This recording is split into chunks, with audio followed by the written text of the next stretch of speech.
Hi, Chris. How are you? Good afternoon, Rod. Yes, I'm well, if not a little warm. How is the weather in Swansea? Yeah, it's warm. The thermometer on my car reckoned it was 32 degrees yesterday, which is definitely on the toasty side for South Wales in May.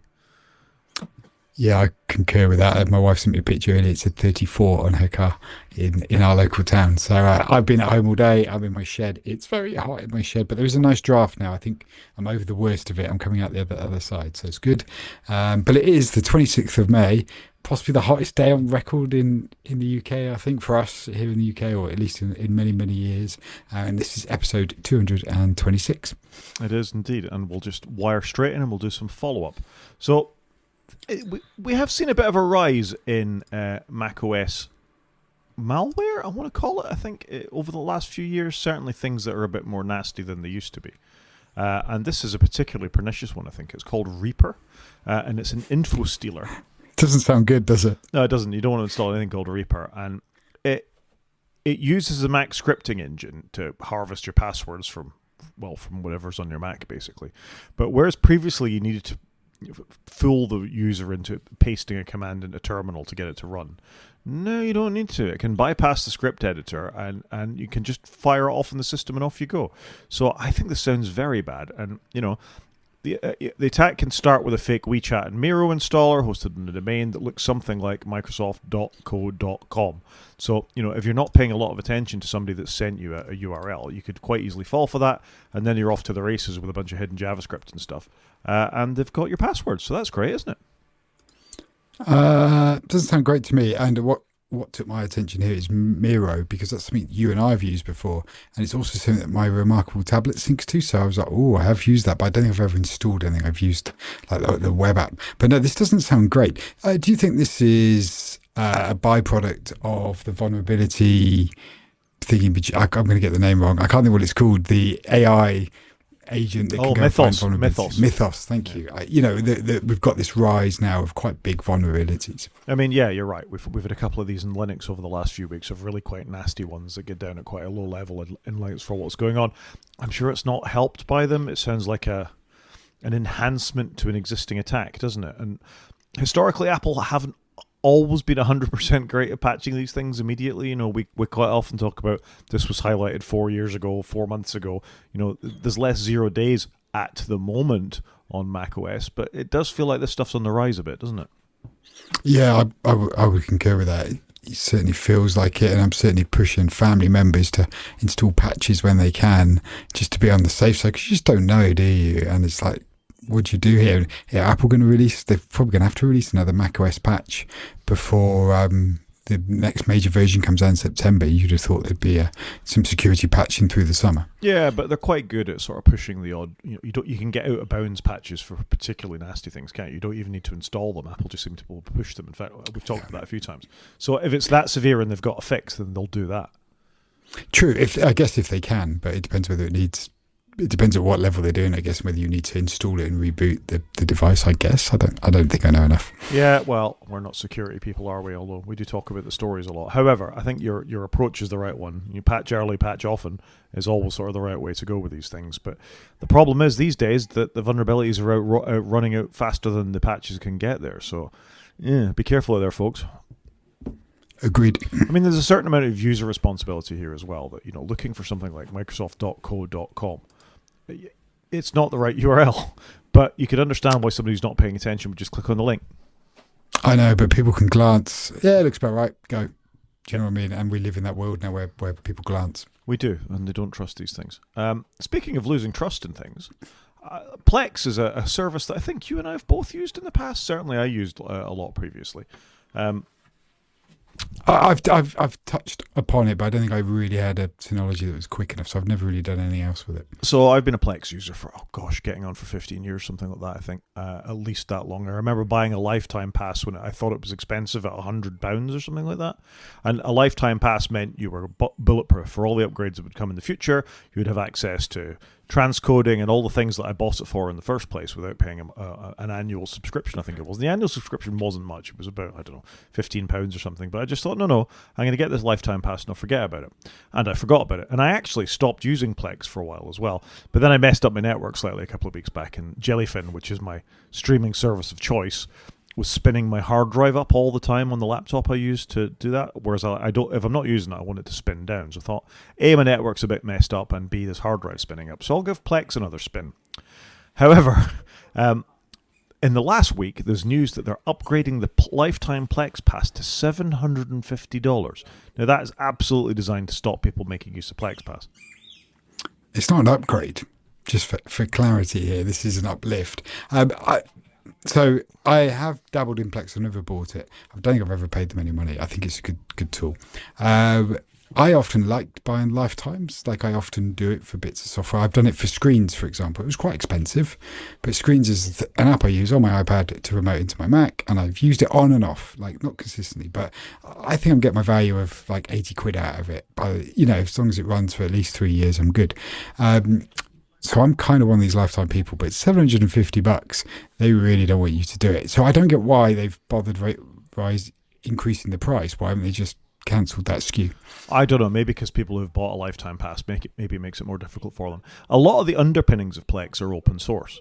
They do use a lot of the same libraries and things that something like an MB or a Jellyfin would use. So it's a bit nasty, that. And all of these things are based on an old project called XBMC, which was the Xbox Media Center. And they all got forked off into different things. But obviously, Plex were doing enough different things with their back-end code to be able to get on and do this. But yeah, this is just to stop people doing it, isn't it? They can maintain a SKU for a few people. I guess somebody might pay $750. But to jump from $250 in April 2025 to $750 in May 26, that's quite a jump. Yeah, I think lifetime pricing is hard. You get that little cash injection, and then that's it then forever, isn't it? Yeah, it totally is. So yeah, I think this is a bit nasty of Plex to be doing this. They're obviously trying to put people off. Yeah. Like I said, I don't get why they don't just retire the SKU, but there you go. Like you said, maybe it's some mentality in App Store logic that they need to keep it because they've got other people with that SKU. But yeah, it does feel a little crazy, and the price has moved around a lot, hasn't it? So it was 74, and then it went up to 150, and went back down to 120, then it's gone back to 250, then it's gone to 750. So it's an odd one. I think the answer is, if you want to be responsible for your own media and stream your own media, then just use Jellyfin. If you can figure out how to make the hard drive spin down, or if it's on a NAS, this won't bother you because they spin all the time anyway, pretty much. This is good because I do have a NAS and I'm using Jellyfin, but I've got Jellyfin on my Mac, and then obviously it's talking to the hard drives on the NAS. So yeah. You're scaring me a little bit because I can't afford these things. Like, I can't afford to replace hard drives and stuff at the moment. I mean, you're meant to use it. Depending on how you've got your NAS set up, it's probably ticking away in the background all the time anyway. I mean, I could spin down my Synology between particular hours, but spinning them down and spinning them back up when there's lots of them is generally pretty bad for them anyway. It's better than just ticking along. So, However, because it's attached to a laptop in my living room, I hear it spinning when it's not in use, and I don't like that. No, I can get that. Mine's in the garage, so it's out of the way. And my Mac is in my shed, so everything's completely away from wherever I am. Yeah, I think that's fine. Moving on, good news for Apple. The Kansas City Public Schools program is going to replace 30,000 Windows PCs and Chromebooks with Apple, presumably Neos, but it does say Apple devices in this. Yeah, that is cool, isn't it? It's good news for Apple. I'm sorry, I have some background noise as there are family members of mine making lots of noise. I apologise if people can hear it on the podcast. No, this is really good for Apple, isn't it? And this is probably part of what they were setting out to do with the Apple MacBook Neo, isn't it? Is, I guess, go after education because they had lost out to Windows and Chromebooks, and also go after the younger and maybe more budget conscious end of the market. And so it's great to hear the Neo doing this. It does feel like they might cannibalise the rest of their laptop line though, because surely some people are going to really struggle to spend twice the amount on a mid-sized MacBook Air, to really justify them on doing it. I probably still would go for the Air myself, but I think I like some of the niceties of it. But the Neo is an amazing device. Yeah, I think your requirements are different, though, aren't they? I mean, we said at the time, 8 gigs of RAM. If you're trying to do, I don't know, transcoding for your podcast in Whisper or something like that, maybe trying to do a little bit of video editing, this can do it. But I think you're going to struggle a lot more than you are, with an Air compared to a Neo or something like that. So, this is a good news for Apple in one sense. It's good to see that they're still in an education market somewhere. But they're already constrained on these things. Is this why they're having to get more hot lots shipped in from TSMC and all the rest of it? Because they're getting lots and lots of orders like this? Yeah, it could be, I guess, because companies could go, actually, do you know what? We're going to buy everybody a new laptop where everybody can have a MacBook Neo. Well, it's not a big investment now. If you've got not a big company, this could also become your de facto laptop. And do you think your employees would prefer it over a PC? Quite possibly. Possibly. I mean, it'd certainly prepare it over a Chromebook, I'm sure. It's a lot more capable than that. Yeah, 100% agree. Moving on, Elon Musk and Sam Altman have been in court. This was Elon had sued, OpenAI, Sam Altman, saying that they'd taken the company public when that was kind of against the original mission of it. This has been ongoing. I don't think either of them, from reading the sort of transcripts of the court case and things like that, had come out particularly well in court. Particularly Elon on the stand. There was a story went by that they couldn't find anyone, they couldn't get a fair jury where somebody didn't dislike Elon Musk, which is, it's going to be impossible that when somebody's in the media as much as this, particularly with what was going on in America with the Department of Government Efficiency and all that kind of stuff, who wouldn't have an opinion one way or the other about Elon. So that seemed to be a struggle. The long and the short of this, though, is that the case against OpenAI was dismissed. Elon lost this case, and OpenAI is free to continue without this particular impediment. Yeah, I did read through this one. I mean, somebody like Elon, it's going to be really hard, isn't it, to find somebody that doesn't know Elon and hasn't maybe got a preconception about him. But reading through it, he's missed the statute of limitations because this will happen like back in 2018. It's now 8 years later, and he's trying to go to court with them. He started in 24, so it's 6 years later, and then it's taken us 18 months to 2 years to get to this point.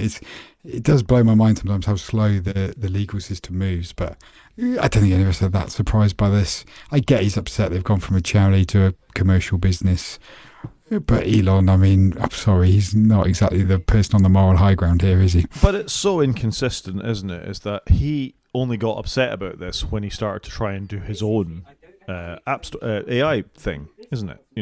Previous to this, he was quite happy. It's only when Grok became a thing and he realised that LLMs are going to be big, they got quite as upset as he did. So, it's you can't have your cake and eat it, Elon.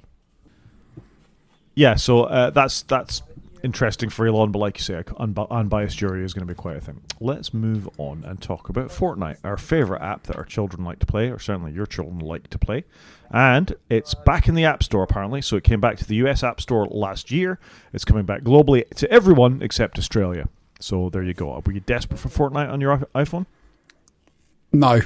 And thankfully my youngest, for some reason, just hasn't really touched it. So it does seem to be hitting kids sort of 8 to 12, I'm going to guess, as a sort of demographic.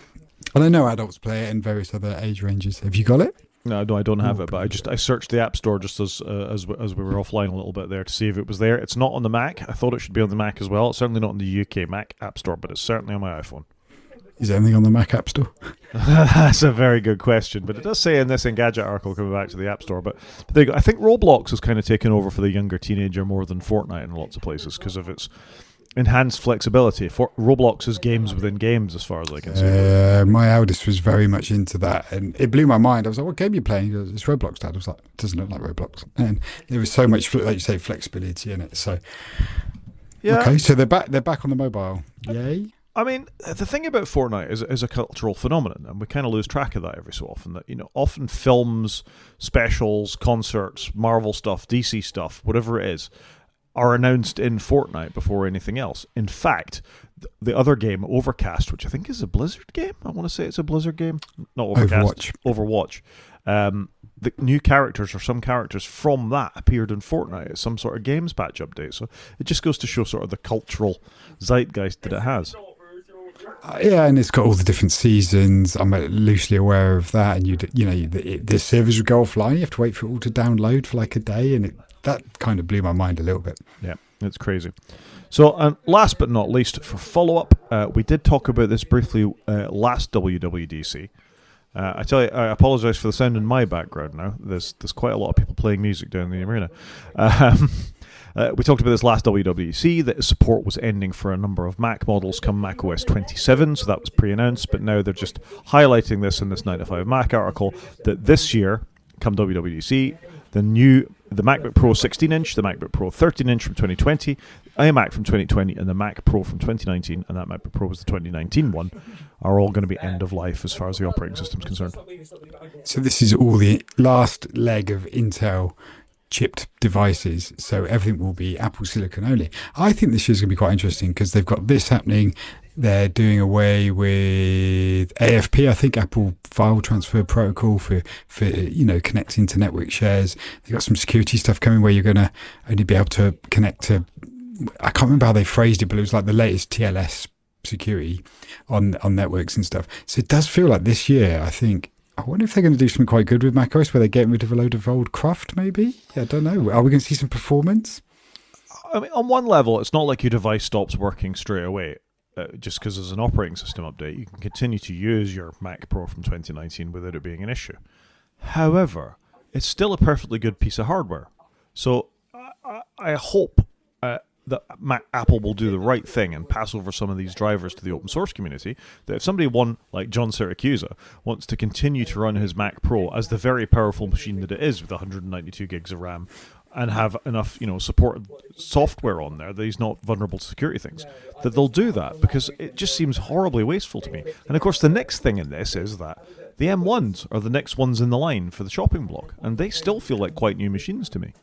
I would agree with you that we are getting old, Rod, but I would agree the day the M1s aren't supported, and they've had a good run already. You're sort of 6 years in now with some of the M1s. It'll be quite a milestone, I think, when that happens. But it does feel like this year is the year where they're cutting back. Right? We've done everything now. Yep, I agree. Do the news. Let's do the news. So first up, lots of compatibility type stuff, which I think it's quite nice that Apple, and we'll come to Google a little bit, are getting around to. The first off is that iOS 27 could offer integration with Google Cast and other streaming protocols. This is a win. I don't know if you've ever been to a hotel that only supports Google Cast, and you've got to have a Google Chrome browser lying around, or if you're not a Windows person or an Android person, and it's a bit of a pain. I encountered it a lot when I was in the States a couple of years ago. Every TV in every hotel was Google Cast only, and having brought my terribly British programs with me on my laptop that I wanted to watch, I couldn't do that, and I found it deeply frustrating. So I think this is a bit of a win. If it is baked into the operating system, why not just support all the things? If you're trying to give your PowerPoint presentation and it's that weird Miracast thing that you sometimes get when you go in conference rooms, this should all just be built into all of our devices, be they Android, be they iOS, be they your Mac. / Windows, because Windows was Miracast, Chromecast, and then we had AirPlay, didn't we? The bad news, though, is this might be EU only. Agreed, which is stupid. I've barely had to deal with Chromecast because I've normally had a pretty good iPad. I generally just watch stuff straight on the iPad. I don't often bother turning on the TV in my hotel room. But you travel way more than I do, so I'm not surprised that you've seen this. I agree with you. I think if you're going to do all this work, what a big tick. Like, great, let's have some interoperability. Totally. And TVs in hotel rooms are getting ridiculous. I was in a hotel in Berlin a few weeks back, and they must have had a 75-inch TV on the wall. Now, I didn't even turn it on because, I was busy. I was at a conference. I was doing things. But if you're there with your family, or, you want to watch a movie or something after a hard day at the office, it's quite nice to have that and not gather everybody around an iPad. So, yeah, good that these things should be supported, really. Yeah, completely agree with you. Good stuff. And staying with compatibility, and I won't scroll this because it's a Verge article, we've been talking about handoff on iOS for quite a while. It has been a blessing and a curse in some ways. I've talked about mouse pointers getting lost between devices and things like that, but Android is apparently getting its own version of handoff, so you'll be able to pick up tasks as you started browsing on your Chromebook, you'll be able to do it on your phone and vice versa, and I think this is quite a good thing, and I'm surprised it's taken Android or Google this long to do this. Yeah, I'd agree with that. I just assume they had it. I must confess, I don't often use it. When the icon pops up, it's, oh, look, I'm in Safari on my phone, and I could just bring that page straight over to my Mac. But they call it Continue On. I'm not sure about Continuity's name, and I'm not sure about Continue On. I'm not sure there is a good name here. But this is phone only to begin with, and then so you can go one way, I think, from your phone to your tablet. But then hopefully it will then be will then work the other way, if that makes sense. I mean, I agree with you. It's not the most useful feature. In fact, I find it quite irritating if I'm on my computer and I unlock my phone and Safari pops up on the computer. I'm like, I don't want it to do that. Yeah, like I said, I haven't overly used it, so I'm a bit mixed on it. Do you think continue on is like a play on continuity, though? Do you think that's what Google are going for there? Feels a bit like it, doesn't it? It does a bit. As last year, Apple have pre-announced a bunch of accessibility things that are going to come to the operating systems. These have been quite good over the last few years, where they don't spend time in the WWDC keynotes, which is only 2 weeks away, talking about this kind of stuff. They've previously brought point your phone at the fridge and it will tell you what's in there. Use it as a magnifier if you can't read very small serial numbers or instructions if you're trying to identify things. But this is going to bring better natural language commands and better image descriptions to things on the phone. Later to the Mac maybe, but I think this is all good stuff. Anything that improves accessibility on your phone is a good thing. It does feel like it's going to be the year of AI on Apple devices there, doesn't it? And everything's going to get badged AI is what it feels like. Well, we did briefly talk about Google I.O. In the last podcast, and that was basically the most ridiculous AI. It's in every sort of Gemini becomes everything, to the extent that Gemini is beginning to feel a bit like Copilot, the way they're shoehorning it into everything, and that's a terrible thing to say of anybody, because Microsoft really, as previously discussed, went over the top with Copilot. I hope WWDC isn't this, because I will rapidly lose interest in everything.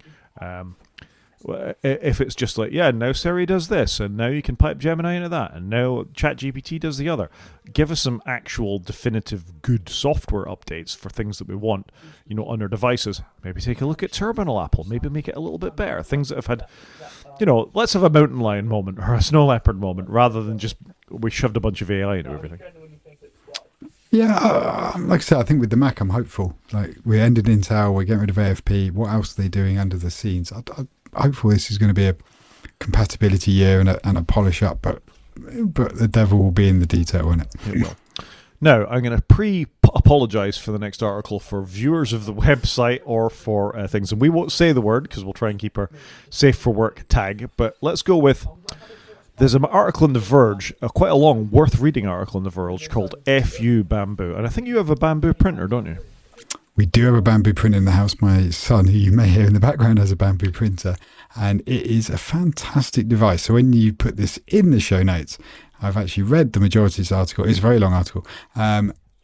Because I was interested. I was like, what have Bamboo been doing? So I'm a little gutted because Bamboo have got a really good reputation for, you want to get into printing? This is a really easy one to onboard you. But equally, if you're then more of a pro 3D printer, they do a model for you. Do you know what I mean? They've seemed to have been really well received as being the de facto place to go. Yeah, they certainly got a lot of early mover thing. And it was a nice, solid printer. As we hear so many times, good hardware. Software was good enough, so it kind of became standardized a little bit. It was the recommended thing. It wasn't too expensive.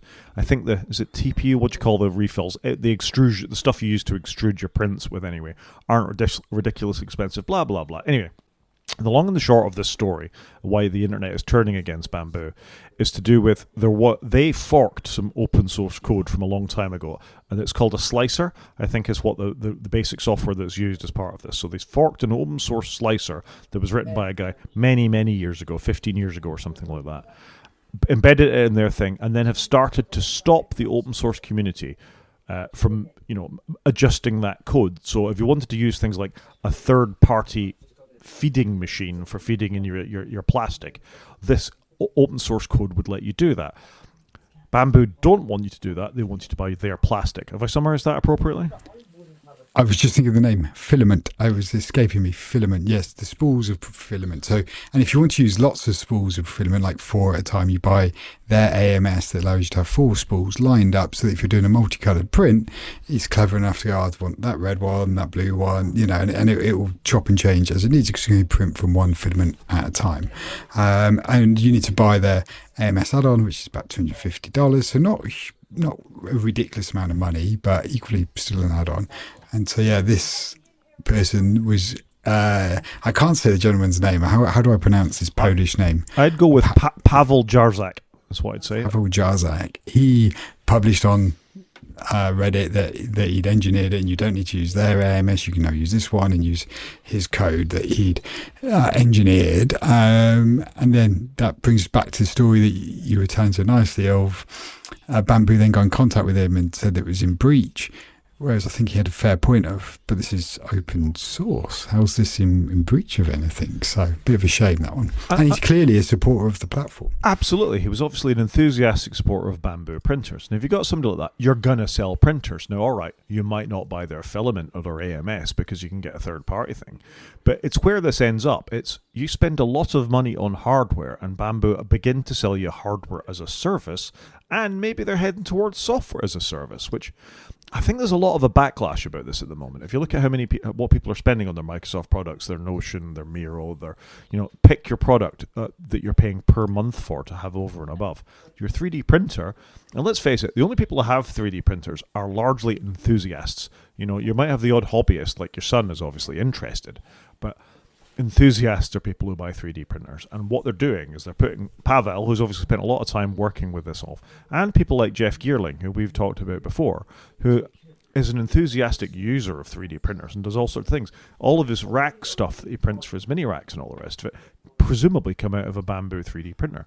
But that Zeitgeist, I've used that word twice this broadcast, it might have a name, is turning against him. And I always think that's really dangerous for something that's enthusiast-led. We see it a little bit with Apple. Apple Vision Pro hasn't sold well because of chicken and egg. Too expensive, no development, work going on with it, no software to run on it, no media to run on it. This is a case where they annoy the early adopters, and if the early adopters are out, they're not going to recommend to other people you buy a Bamboo printer, and somebody else will do better. Yeah, I agree with you there. I think there's a balance here, isn't there? They obviously want people to buy their filament and their add-ons and what have you, but you've got to walk a fine line here because you've built up a lot of goodwill. It takes time to build up goodwill, but it's very quickly to erode it, and so there is a line, I think. And if their software is so important to them and they wanted a closed-loop system, I don't know why they started on open source software. Maybe they did that to get them up and running, but hadn't really had their strategy of where they were going to go with it. I'm just worried they're going to end up being like HP, and we've all seen where that ends, and it's not pretty. I know I said I was going to keep this relatively clean, but we've said the word repeatedly, so I'm going to go with it again. It's enshittification in action is what it is. You sell something people want, you begin to move the parameters, you focus on your shareholders rather than the actual end users of the product, and you end up with a horribly locked down thing. Now, we've seen Apple moving in this direction.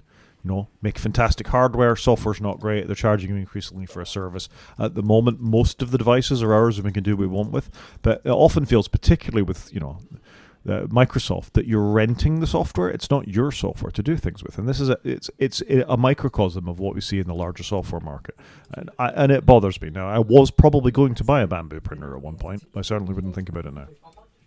Yeah, it's a shame, isn't it? And I'll be honest, I would even consider getting one for myself, because I wouldn't mind to play with it a little bit more. But yeah, it's put me off. It hasn't stopped me buying one, but it has just dampened my enthusiasm. I suspect that if you watch Jeff Geerling's video or you go and find Pavel, they'd probably recommend a brand that's just as good, that's cheaper, or maybe just a little bit more expensive, that has got a slightly more open ethos at heart. Yeah, there's going to be some other players in this space, aren't there? Of course there is. Bamboo aren't the only ones, and that's why I think annoying early adopters for a technology like this is a really, really silly thing to do. Agreed. Moving on, and sticking with really, really silly things to do, apparently CISA, which we've talked about repeatedly, is an American government agency who deal with a lot of highlighting incoming software security things like the problem we talked about with Apple software earlier. They left their public credentials in their GitHub repo. So if you want to get in and see what CISA are working on, you had that ability. Feels a bit of a home goal, doesn't it? I mean, we talked about Biobank, UK Biobank, a couple of episodes back, of leaving not identifiable but line level data within their repos. This is exactly that. GitHub, for all it's brought to the world of being quite nice that we've got access to this kind of amazing code everywhere, is coming with its own fair share of security vulnerabilities built into it. And the problem is it's the users, it's not the software. If you're not trained to actually leave this stuff in your GLUD file or whatever, you end up with this. Yeah, or have a private repository or whatever it may be. I completely agree with you. This is crazy. It is absolute madness. Is there anything else that we've missed in the news? I'm searching my brain. I don't think so. The whole year has been anticlimactic, has it not? Yeah, I feel like we're waiting for something big. I'm deeply concerned that WWDC is not going to be it as well. It's hard to know, isn't it? The rumours... There aren't a lot of rumours at the moment, so it's hard to tell. It is very hard to tell. Now, we're skipping over Car Corner, aren't we? Yeah, we're going to do Car Quarter as the main show this week. Yeah, it's almost like ATP. I wonder if I need a door clunk click sort of opening sound like ATP have. Do you think that's something I'll have to do, or can we skip by it? Yeah, we could do that, but we're going to skip by it now, aren't we? We're going to skip by it now, and instead we're going to do media. So let's kick off and talk about some actual media stuff rather than this particular media show. So this is Apple TV is going to air its first major sporting event shot entirely on iPhone 17 Pros. So it's going to be I'm not going to say it, it's going to be a football match for Major League Soccer between LA Galaxy and Houston Dynamo, and it's all going to be shot on iPhone 17. So I think this is cool, bit gimmicky, but cool.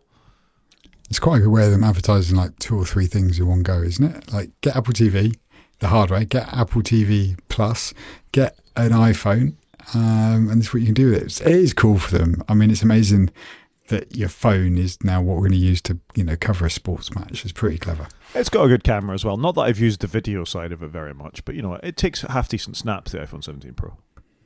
Yeah, I love my camera on it. I think it's awesome. Yeah. Anyway, so if you're into that kind of stuff, they're moving out. And as is mandatory, Chris is holding up his orange iPhone 17 Pro because he does that. He loves it. I've got a blue one, Chris. Nobody cares. I just love the colour. I love it. Fair enough. Moving on, it was the Race Across the World season finale. Season 6 came to an end. Did you watch the finale? I did, and I'm gutted because I watched it late and I went to the gym and they were playing the catch-up show and it was pretty obvious who had won in the aftermath show. I don't know what you call it, where they sit around the table, because the people were sat in the centre of the table. So I was a little annoyed that I'd seen the answer, but it was good. I did go back and watch it and I thoroughly enjoyed it. Yeah, it's just a great show. I'm a bit sad that it's gone off, really. It was my Thursday night was perfect, where I'd have Race Across the World into Taskmaster. You couldn't ask for much better than that. Yeah, fair play. That's a good combo going on there. You've got a bit of education and a bit of humour. Absolutely. And, all credit to the winners. I'm going to try and walk a fine line and not give anything away here. I thought they deserved it. I liked all of the couples this time, and I think that's really rare. There's normally one you're a bit about, but I think they were all great. No, the pairings were all really good, and you'd have been happy if anybody won it. Yeah, and I'm a little sad because it is the one I auditioned to go on, would have been this season, and I think I did a great time. Yeah, I'd been rooting for you, mate. Yeah, and there was a father-daughter combo on there, and I was wondering maybe it's their space that I've taken. So let's face it, fair play to the winners, fair play to all the people involved, and I just think it's an amazing show. It's beautifully edited, it's lovely, the narration is great, it's got all those elements of its competitiveness, it's got real-world stuff that's happened, it's got amazing locales that they've been to this time. I mean, it's always amazing locales, but it's a terrific concept, and I hope it can continue. It's a really good, well-packaged show, like all round. Like you say, the narration's amazing, the titles that they do are amazing, the editing's great, all the camera work, like the whole thing is just so well done, and there's a bit of climax. I think it's really good. Love it. Good show. Another good show, maybe not as great as it used to be, For All Mankind continues. The last episode of this is due, the season finale, episode 10, is due this Friday. So that will be the end of this, and then they're going straight into the spin-off series Star City, which stars Rita Fans and I can't remember the actress's name, but it's been an okay season. I don't think it's been a particularly great season. However, it's quite a compelling story, and I think if I were to really sort of throw my analysis hammer at this, do you have an analysis hammer? Microscope might be better. There's too many characters now, some of which they don't spend enough time making interesting. So I'm kind of I can see why the critics like it, but I can see the audience get sort of going off this a little bit as well. Anna Maxwell Martin, is that who you're thinking of for Star City? Yeah, she's a great actress. So two British greats for Star City. It's interesting they always cast British people, or they often cast British people as Russians, but there you go. Yeah, I'm quite looking forward to the spin-off. I think going back to the origins of For All Mankind, season 1 was definitely its strongest one, so I'm quite looking forward to that. And yeah, For All Mankind, I think if you've been a fan, keep watching it. Yep, no, I agree. I haven't caught up with this yet, but I'll get there at some point. Anything to add to media, Chris? No, very quiet in my house. Just last week was a very busy week work-wise, so I just didn't really get to partake in TV, but I did watch the finale, as I said, of Race Across the World. Yeah, I think that's probably fair enough. So our relatively quiet week of media, maybe we'll try and do a bit better next week, huh? Yeah, why not? I don't want to overpromise. Yeah, you don't sound too certain there, really. Moving on to games, if I can get the show notes in the right order. There's been a big update to Civilization 7. So we've talked about Civilization a few times on this podcast since we were both quite looking forward to it. And then it was a bit of a damp squib, wasn't it? I think we both bought it. We did both buy it. And don't forget, you can actually download it for free on Apple Arcade. Wish I waited for that one. Yeah, I gotta say, it's probably my least played Civilization game. I've not played a lot for years, but I bought it because I wanted to get into it, and I just haven't. However, there's a new update out, isn't there? And this might well pull me back in because it feels like this is like getting us back now. They've corrected all the issues that have been in there, so it feels like this might be good. Yeah, so the biggest thing about this, and one of the most controversial aspects, well, two controversial aspects, one of which they're already fixed. One was automated explorers. They really wanted you to pay attention to the map, which is really what I've always done with Civilization, is pay attention to the cities that I'm building, or where I'm going to be planning my next attack or trade route or something like that. So I just wanted the explorers to get on with it and explore the map and then find things later. They'd already fixed that. But the other controversial change was halfway through, or actually at the epoch changes in Civilization 7, the leaders weren't tied to the civilizations, and you could get an entirely new civilization at the third points of the game. So when a major change would happen, if you were Napoleon and in charge of the Egyptians, and it's not Napoleon, it's Robespierre, I think it was some other French leader that was in charge of it, you could, instead of having the Egyptians, you'd suddenly get transferred to have a Native American civilization instead. And it just didn't hang together. And I think it lost a lot of players by the fact that you didn't have that continuity that we're used to in Civ. So they're bringing it back that you can control one civilization all the way through. But that's the thing, though, isn't it? You've invested in it. Do you know what I mean? You've invested in the people in your setup and your cities, and you don't want anything to change, do you? Because you've invested loads of man hours in it. So I can see why that would be annoying. So this is a major patch, and it's probably what we should all have been waiting for anyway. I mean, if nobody had bought the game until they did this massive test of time patch, I'm sure they'd have test of time expansion to one of the earlier civilizations as well. I think this is good. I should probably go back and check out the game, frankly, because every time I fire it up, it just leaves me a bit cold. And even though it looks quite pretty, it's very hard on my Mac. It gets quite warm when I'm playing it, I got to say. And as for my Linux machine, the fans are at absolute capacity when I fire this up on it.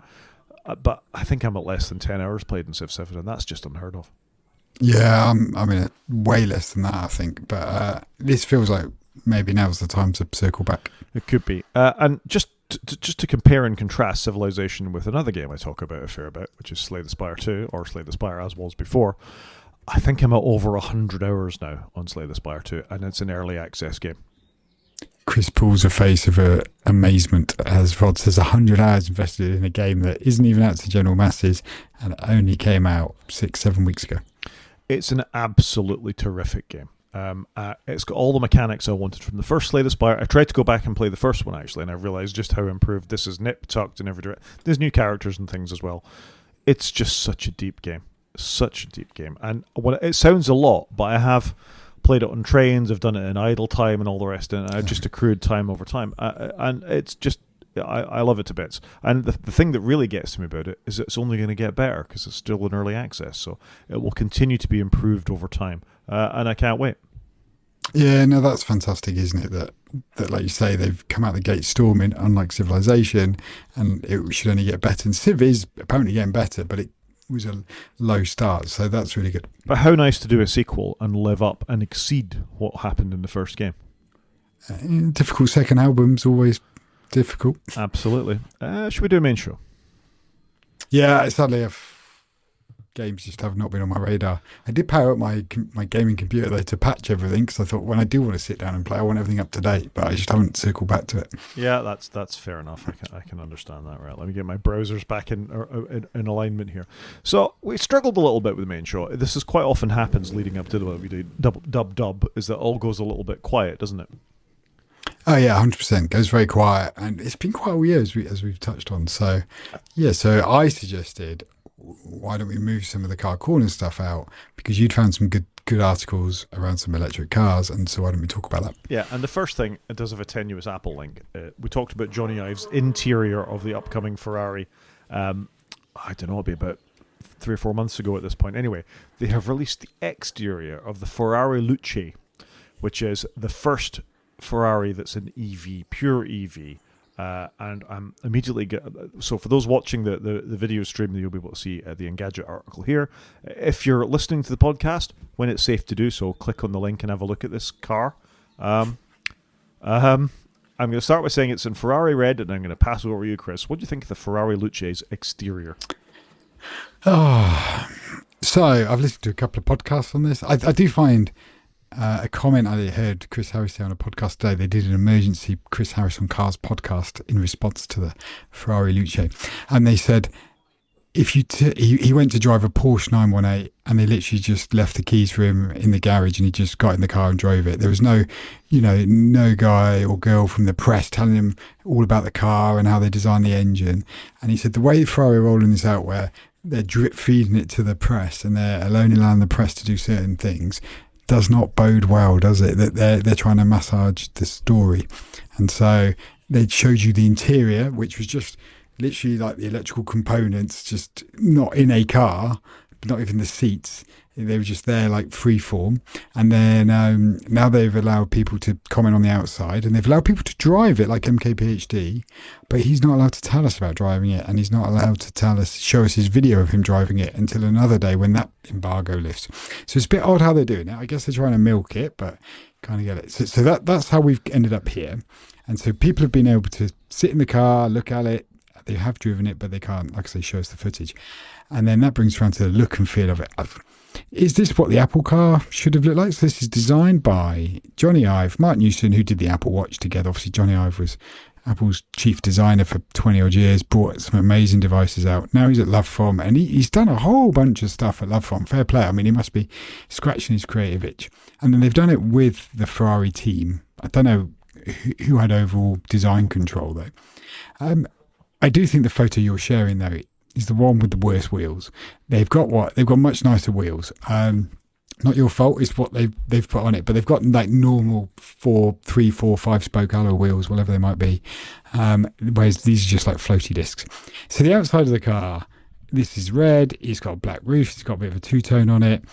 You've got the disc wheels. At the front, you've got a massive air vent going underneath the bonnet and a large glass piece. Do you know when you're driving along, the wipers are vertical rather than being horizontal like they would be on a normal car? They're the nice wheels. Rod's just got up another one, but now it's in the worst colour. It's really hard to find one of these Luces that look really good. It does look like a Ferrari to me. It looks like Ferrari and Apple made a car, and that's pretty much what's happened here. Is this the one they should have done? Don't know, but I don't mind it. Obviously, I've not got 650,000 euros to spend on the thing or whatever they're going to go for. But it's a very expensive car, but it does look like Apple could have put their logo on this.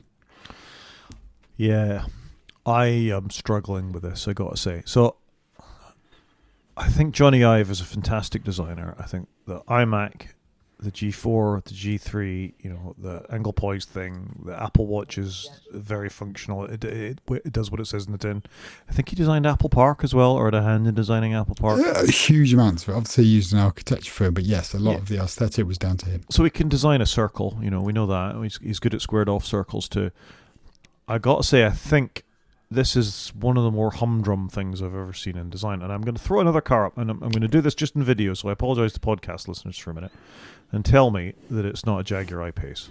There's been a lot of talk about that. Is this the Ferrari Pace? And I think I would concur with that statement. It is very I-Pace-esque, and it's weird, obviously, because Jaguar famously stopped building cars for the last 2 years, and they're completely reinvigorating themselves. But if that car had an Apple logo on the bonnet, the Ferrari Luce, and it was called the Apple car, you'd probably believe it, wouldn't you? Yeah. I don't see what's suspect. I mean, it's a Ferrari, so of course it's got that badge, and that's what's so special about it. But this doesn't scream. I mean, to be fair, I'd struggle to tell the last 4 Ferraris apart anyway. I might be able to do a super fast. I could certainly do a Testarossa because it was the Ferrari that I knew when I was growing up. The 340 GTO, is it? That's in Ferris Bueller's Day Off? Yeah, something like that. Was in the 250. Yeah, maybe the California if I push myself. Let's face it, I'm not enough of an enthusiast to be able to tell lots of Ferraris apart. Berlinetta, that's definitely one that sort of springs to mind. This, however, if you'd put a Jaguar badge on this, or you'd put a Polestar badge on this, or possibly even if you'd put a Tesla badge on this, or actually even more, one of the new Chinese manufacturers like BYD, I would have said, oh wow, there's Xiaomi's new car.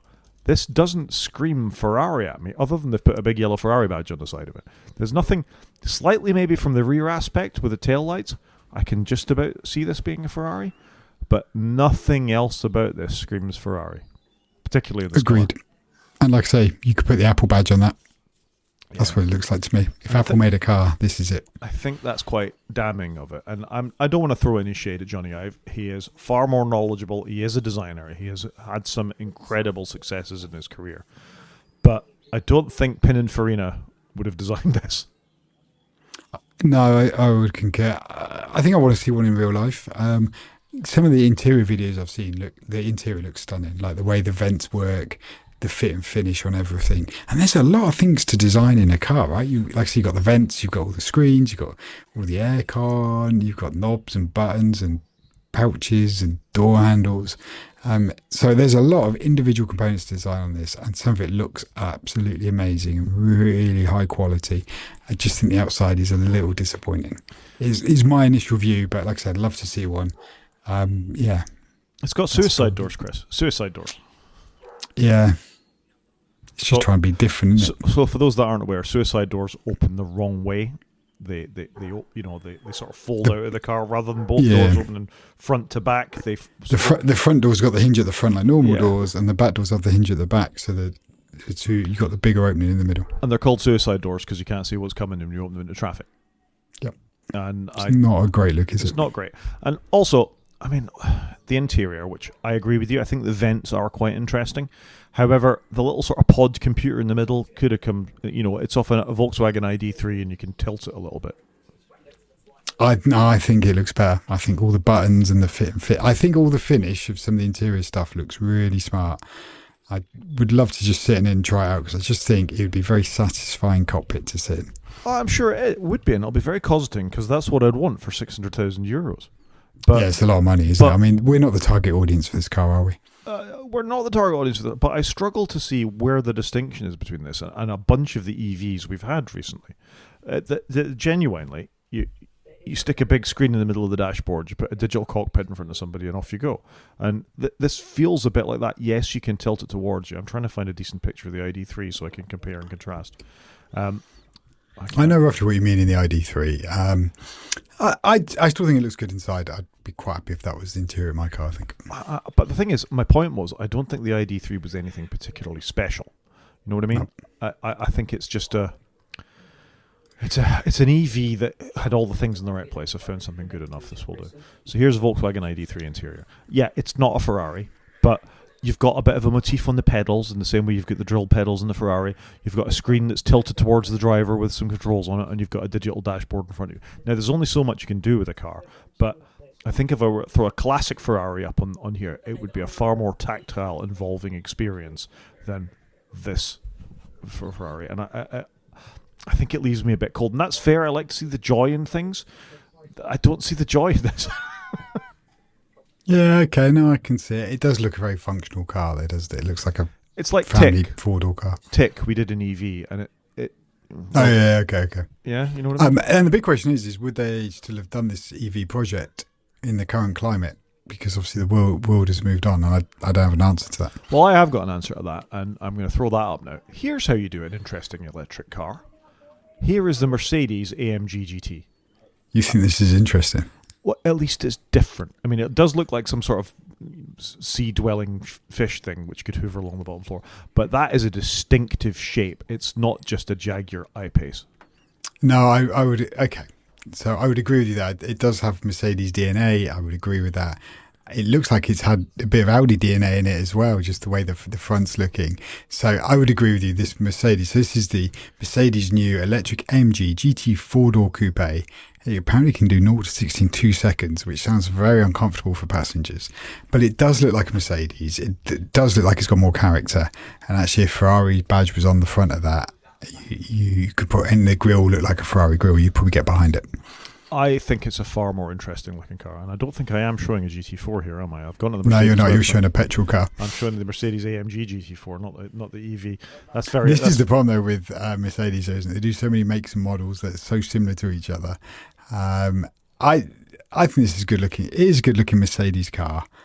It's not probably what I would go for, but it looks good. The fact it does 0 to 60 in 2 seconds is insane. But I mean, that is just an EV thing, that they're really, really quick. I mean, I think my Volvo was 3.6 seconds or something like that, and it was a consumer, 4-door SUV shaped thing. So, but again, I stick by the fact it's just a more interesting looking car. It has got, you said it a minute ago, Mercedes DNA. It's not, you wouldn't mistake this. Well, maybe a little bit at the topper and the headlights, but it's got the sort of 3-spoke thing going on. It's just a far more interesting looking vehicle than that Ferrari. Yeah, completely agree there. Yep, there we go. Well, there we go. We like the Mercedes more than we like the Ferrari, I think, is maybe the solution to all that. But you want a shot. Hot take. You want a shot in one. Yeah. All right.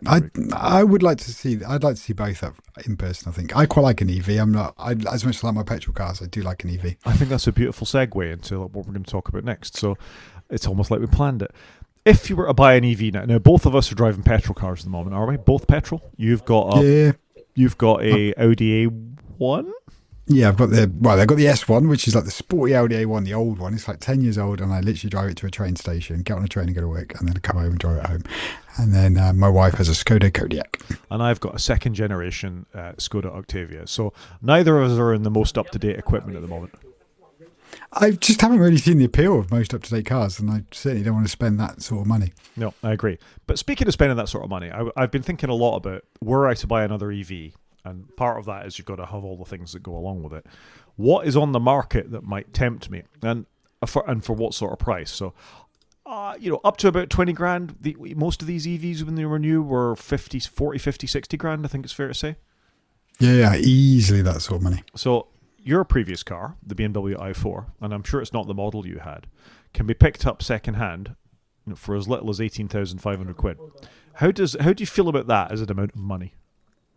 So I did have a BMW i4. I did have the M50. It's a slightly sportier version of this. But if you look at that car, it's got the M-Pack on it. It looks very similar. And actually, this is probably the car you should get, because you get 90% of the car and it probably costs a lot less money. And the fact that you can buy a 22-plate i4 for 18.5 grand, that's a lot of car for money. It has done 100,000 miles, so it's done a few miles, but it will have a great range on it. It does over 300 miles on the charge. I think it's a great car. I actually really enjoyed it, and I liked it because it looked like a car. It does look. It looks like the standard, BMW 4 Series, frankly, with a bit of a tweak on it. I wonder if this is cheaper because it's this green color. It's almost like a British racing green. But what impresses me about this isn't a private seller. This is from a dealer, so this has got to come with a warranty, and you've got a bit of backup on this as well. This seems like a huge amount of car for the money. That's a lot of car. I mean, my little 10-year-old Audi was 10 grand, and so for not that much more money, you're into something a lot more modern. Yeah. Looks good. And the green apparently is quite popular. It's only 4 years old, and the battery is still 92% good after 100,000 miles. So this car could go a very long way, Yeah, and it's got a great interior. Like, it is really good, the interior on that car. So I thought this was interesting, and which led me down a path, as it does, Chris, that I think, what else can you get for not, insane amount of money? We're not talking 70, 80, 90 grand of some of these cars when they came out. And that BMW that I drove was about 67 grand brand new. Exactly. Well, I didn't buy it, by the way, just for Gary. I was a company car, but the new list price was 67 grand. I think my Volvo would have been 48,000 if I'd bought it brand new. It's a lot of money. EVs are expensive. And speaking of expensive EVs, I know you like a Porsche. I do like a Porsche. Do you like a Porsche Taycan for less than 30 grand? If I was getting a company car, I would get one of those. So, I think in keeping with, I can't believe how, cheap is in scare quotes. None of these cars are cheap. We're not talking like 3-4 grand happy runabout here. But the fact that what would have been, I don't know, £70,000 Porsche Taycan, something like that, at least. 70 to 80 probably. Yeah. Can now be bought in a 22 plate, it's done a few miles again, of course, for less than 30 grand, I find staggering. It's a good looking car. I do like the Taycan. I think it looks pretty smart. I think I would be very happy to have something like that. I think the interior is quite cool. They have done a revision of this, but yeah, you're right, it's got 100,000 miles on it. Again, that's a lot of car for money. The depreciation on that car is like, 15 grand a year for the last 4 years? Yeah. What you got to think about is it's still a Porsche. So you're going to be going to a Porsche dealer to have some of the servicing and things like that done, and that's not cheap. Yeah, I do have a petrol Porsche, and I take it to a third-party dealer because it's 20 years old. Whereas this, I guess if there's anything wrong with it, you're going to have to go to a proper Porsche dealership. I find this interesting that cars are coming with a battery health check, before you buy them. People know, though, don't they? They know that batteries die. We've all had it in our phones, so people, I think, have conditioned to this. I wonder, though, do people realise that the battery you get in their car isn't the battery that's accessible to you? So this allegedly is an 87 kilowatt hour battery. It's probably 92 or something like that. There will be a little bit of reserve over and above the actual battery. Yeah, probably. But it's not something you can swap out, though, is it? It's a pretty car, though, isn't it, for that amount of money? Yeah, I like that car. I'd be very happy with one of those. Yeah, and then we have its sister car. So the same car, basically, with a different badge on it, in the Audi e-tron GT. And I also think, so this is a little bit cheaper. It's $26,695. It's also a 2022 plate car. It has a slightly bigger battery, I think, 93.4 kilowatts. Yeah, I think the other one was 87. Yep, and it's done less miles, under 100,000 miles, and it's cheaper. This seems like if I had the money, this is the bargain of the century, I think.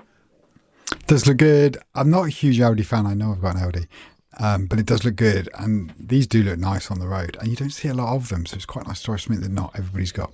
No, I think it's a lovely looking car, and it actually has proper buttons and things on the steering wheel, which a lot of the Volkswagen Audi Group modern cars don't.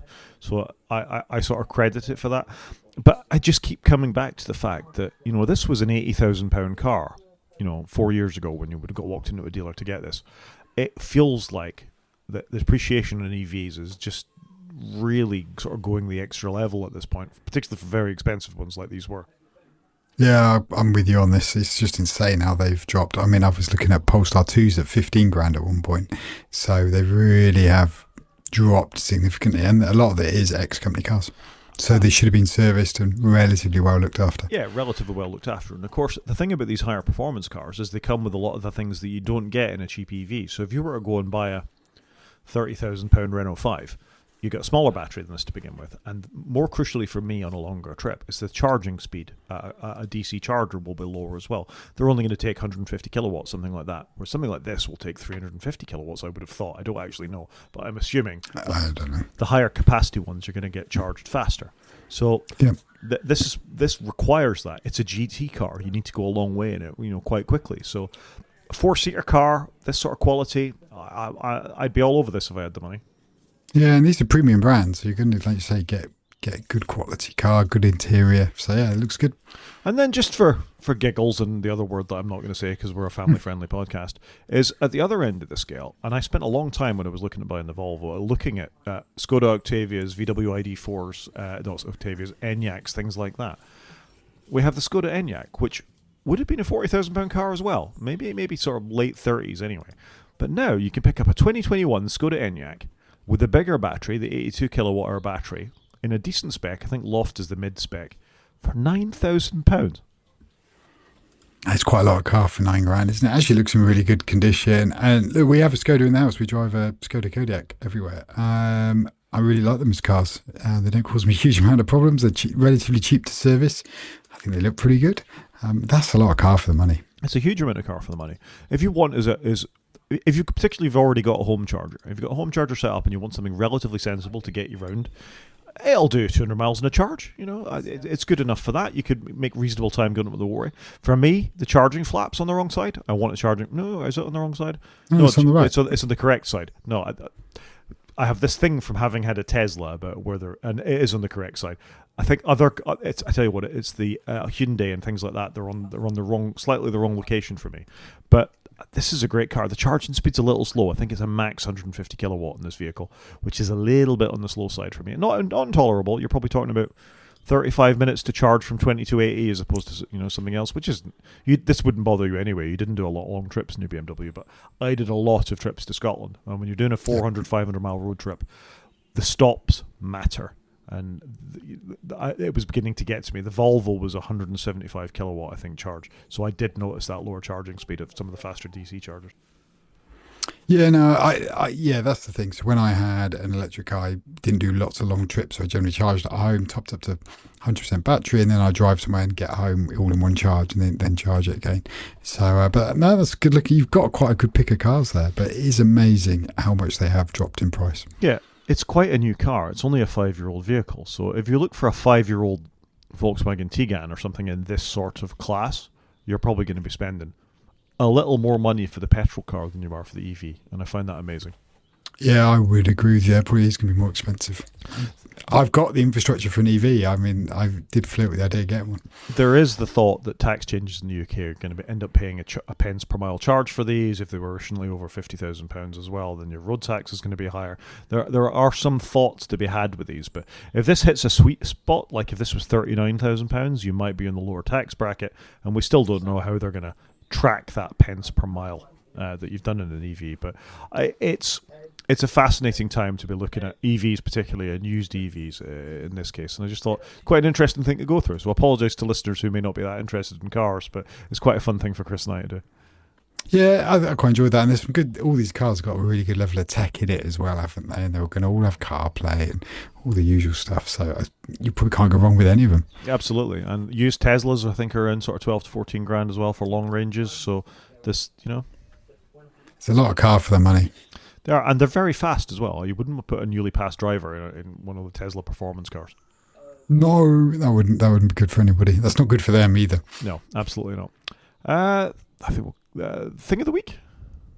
Yeah, let's do it. So, thing of the week, I've been working on an app. I'd say I'd largely been vibe coding it, which is true. It's for work because I've still got a petrol car.